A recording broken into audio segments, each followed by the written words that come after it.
Welcome to MsMojo, and today we're counting down our picks for the top 10 jokes only adults get in Hairspray. I could do a fan dance with a lettuce leaf and you would remain completely obtuse. Obtuse. Yes, obtuse. I flunked geometry. Yeah, well, and biology too, no doubt. For this list, we'll be looking at the jokes and references from Hairspray that probably go over the heads of younger audience members. That includes innuendos and jokes that likely require a high school education to land. Did you catch any of these as a kid? Let us know in the comments below. Number 10. The Pingletons' Bunker. After an interaction with the police that gets wildly blown out of proportion, Tracy finds herself on the run. I can't believe Tracy savagely bludgeoned an Eagle Scout. That's just not like her. She turns to her best friend Penny for help hiding from the police and is taken to the Pingletons' basement bunker. I don't even know why we have this room down here, but there's food, water, first aid kit, gas mask, Russian language books. Although Penny can't explain the fully stocked safe room, those with some knowledge of American history will recognize the fallout shelter fit for a post-nuclear wasteland. Considering the rest of Prudy Pingleton's compulsions, we're not surprised she's prepared for the socialist invasion. Of course, those with no context of the Cold War will probably find themselves as clueless as Penny. Pray for her. She's gonna need it. Number 9. Mouth Muscles. Based on a stage musical which itself is based on a 1988 film directed by John Waters, the 2007 movie musical is one of many versions of this story to exist. In every version, however, Penny has some sort of, shall we say, oral fixation. Whether it's sucking on a Fireball hard candy, licking a lollipop, or popping gum, her admittedly innocent yet mouthy habit can be interpreted as having a sexual undertone. Her love interest, Seaweed J. Stubbs, implies as much in the 2016 televised event Hairspray Live when he compliments Penny's mouth muscles. Seen you before. Gum machine getting your head of Wrigley's. I do 2 packs a day. Oh, that chewing must make the muscles in your mouth mighty strong. While the kids might be impressed with Penny's ability to chew 2 packs a day, the adults know what's being implied.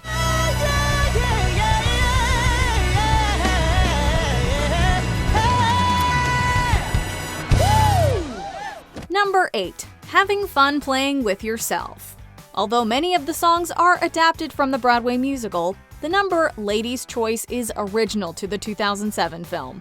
The lyrics are mostly metaphorical and compare the performer, Link, to a toy or a car waiting to be purchased. Gonna take cash to fill my tank. So let's crack open your piggy bank. While the comparisons themselves are perfectly kid-friendly, the expressions Link uses tend to have more mature implications. Link asks to be unwrapped and taken for a test drive. He even implies that playing with him would be easier than playing alone, and we're pretty sure he's not talking about board games. Hey, little girl, take me off the shelf.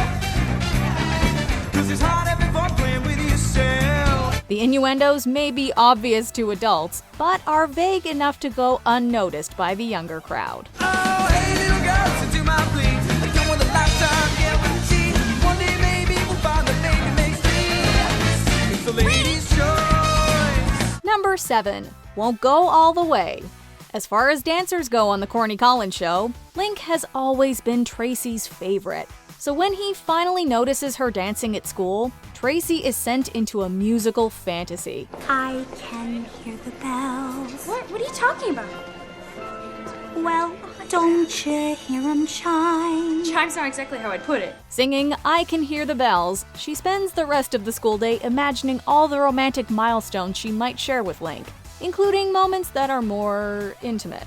During driver's ed, she sings about hooking up with Link in his car, much to her instructor's discomfort. Round 3's when we kiss inside his car.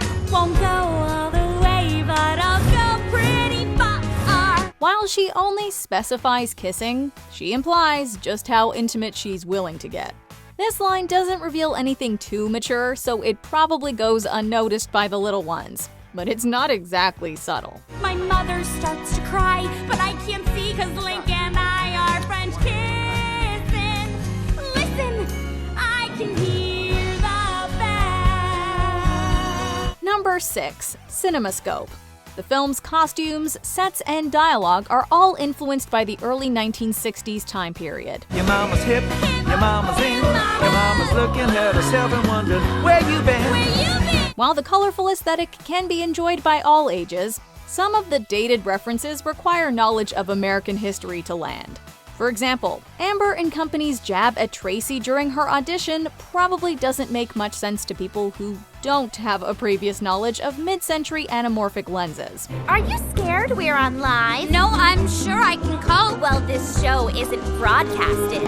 CinemaScope! While the joke isn't for everyone, it helps solidify that nostalgic American feel while staying in line with the film's catty humor. It's not surprising the lyrics work so well, considering they're based on one of Amber's lines in the original John Waters film. I would imagine that many of the home viewers are also pleasantly plump or chunky. Oh, come on. The show's not filmed in CinemaScope. Number 5. No stuffing allowed. With a cast of mostly teenagers, it's no surprise that there are some hormone-fueled shenanigans happening on the set of The Corny Collins Show. Amber? Oh. Amber? Save your personal life for the cameras, sweetie. Oh, shiny. As station manager, Velma usually takes it upon herself to monitor the cast and ensure their appearance is up to her standard. Part of her work apparently includes removing the extra padding from cast members' wardrobes. There's no trying to hide it when Velma pulls a wad of stuffing out of a young lady's top. However, the prepubescent audience probably doesn't understand what's going on. How else would it look that way? I believe that it is naturally stiff. She doesn't understand anything. Older viewers, of course, need no explanation for why that padding was there in the first place. We're just happy Velma gets stopped before reaching into a teenager's pants. I'll do it. Number 4. A stiff one. While musical comedy naturally suits family-friendly content, there's a bit of irony when more raunchy material is presented through song and dance. Take, for instance, Corny's closing remark in the song It's Hairspray. Hey, baby, you look like you could use a stiff one. The song is performed by the regular cast of The Corny Collins Show, sans Tracy, for the opening of the Miss Teenage Hairspray pageant. Corny's finale double entendre is a little out of left field considering the song is about a stiffening hairstyling product, and could almost pass as a coincidence. Just take my advice and you might just get the only thing better than hairspray. That's me. That is, until Amber, posed right next to Corny, winks at the camera and confirms the pun's subliminal messaging. You guys put it right in my face. What did I tell you about that? Number 3. She'll certainly risk jail. With Tracy on the run and the Miss Teenage Hairspray pageant underway, both Velma and the police are eager to find her. Well, there's no sign of her. We're on every door. She's not inside. Doesn't mean she won't try. Velma posts some police at the TV station during the live broadcast of the pageant in the hopes of catching Tracy sneaking onto set. The police chief expresses doubt that Tracy would show up, but as a previous pageant girl herself, Velma knows better. Velma, I seriously doubt this girl's gonna risk incarceration to win a pageant.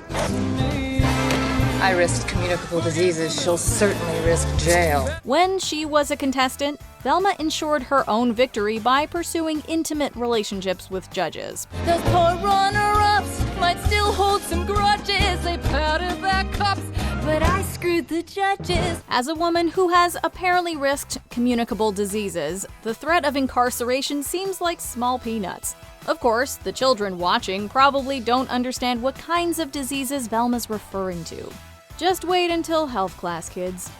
Number 2. Just 9 months. Want to be one of the nicest kids in town? Cut school tomorrow and come down to station WYZT to audition. Although it's Tracy's dream come true when a spot opens up on The Corny Collins Show, the reason behind cast member Brenda's choice to leave temporarily is never explicitly explained.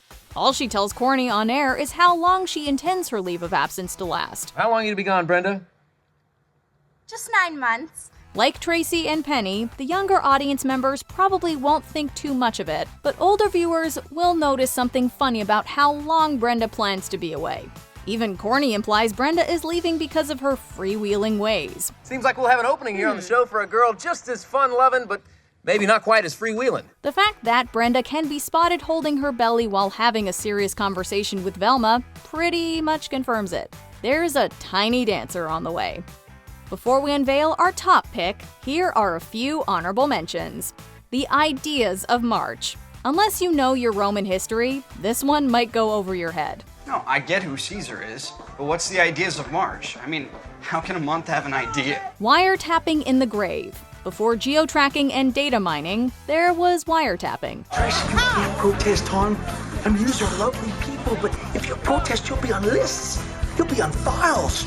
J. Edgar Hoover will be still wiretapping your cold, dead body in the grave. Grass stains. Amber's probably not suggesting Tracy got grass stains running practice drills. Oh, and it's totally not true about hurting the entire football team. I mean, please. Anybody can get grass stains all over their back. Holy moly. With a mature vocabulary, it's easy to guess what word is being implied here. You try that again, and there'll be stumps where your feet should be. You got that? You little... Amber. Holy moly. All the time on Lassie. After 19 years on air, it's no surprise the iconic pooch was recast more than once. Gee, Velma, how do you fire Corny Collins from the Corny Collins Show? They do it all the time on Lassie! Before we continue, be sure to subscribe to our channel and ring the bell to get notified about our latest videos. You have the option to be notified for occasional videos or all of them. If you're on your phone, make sure you go into your settings and switch on notifications. Number 1. The White Direction. Based in Maryland, the story takes place during the civil rights movement in a segregated America. I'm all for integration. It's the new frontier.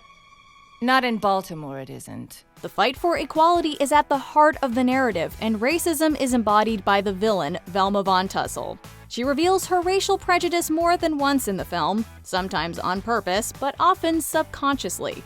One particular Freudian slip has her mispronounce right as white, implying that something other than white is wrong. The kids dig the rhythm and blues. Yeah, they're kids, Corny. That's why we have to steer them in the right direction. Right direction? Didn't I say that? Since prejudices are learned, children watching hopefully won't understand why Velma would have this slip of the tongue. Unlike other jokes that are too mature to be explained though, this could be an opportunity to have a little historical lesson with the kiddos. Corny, do something! The show is turning to gumbo! Not a chance, Velma. This is the future. Hey, Belle. Let's go. This is your time. Do you agree with our picks? Check out this other recent clip from MsMojo. And be sure to subscribe and ring the bell to be notified about our latest videos.